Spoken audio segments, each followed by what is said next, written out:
Coach, what kind of opportunity does this game present, not only to the program, but just this team in general, this current team? Well, you can put all the numbers to it, and whatever the fourth, fifth ranked team, and ours, whatever it is. But again, to me, things get blown out of proportion. I mean, it is. What's important for us is that we get better, and that we prepare ourselves as well as we can.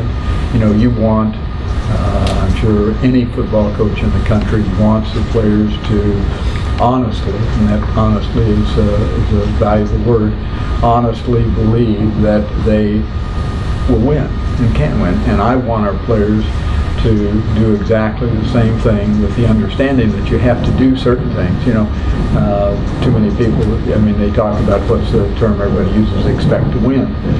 And you can expect to win.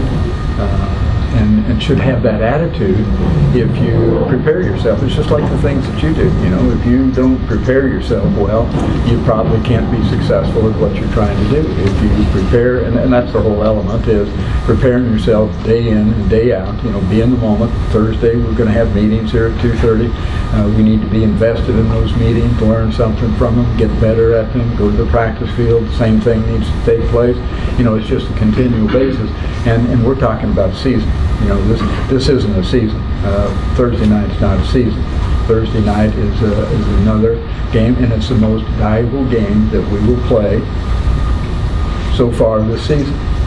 And following week will be the most valuable game that we will play during the course of the season. So it's just a step at a time, and I've never tried to make it any different than that.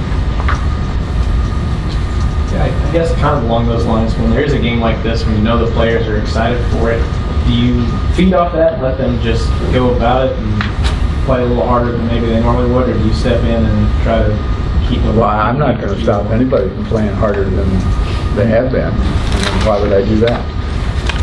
That's a Steve Spurrier answer if you saw television. So but I guess what I'm asking is that when you have a game that people are excited about, just let them go with that, or do you have to warn them about it? Well, I think our message is continual.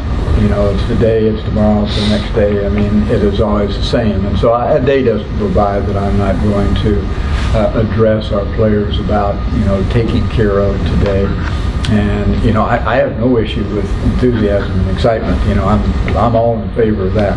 I try to promote that. I try to get our leadership to step up and promote that. I want to see spirit on the practice field and spirit on the game field. I want to see them play with emotion. We talk all the time about emotion and execution and effort, and we can put those three things together and have a great opportunity to succeed. I want those things to take place, but you want to make sure that A, that it's legitimate, and B, that it doesn't interfere with and it doesn't with your preparation, because that is part of the preparation.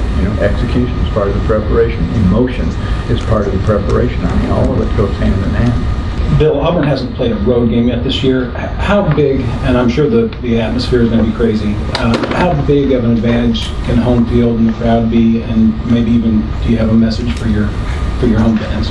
Well, just be who you are. They've always, our fans have always been great. Our students have always been great, and they do it in a classy manner as well. I appreciate that a great deal.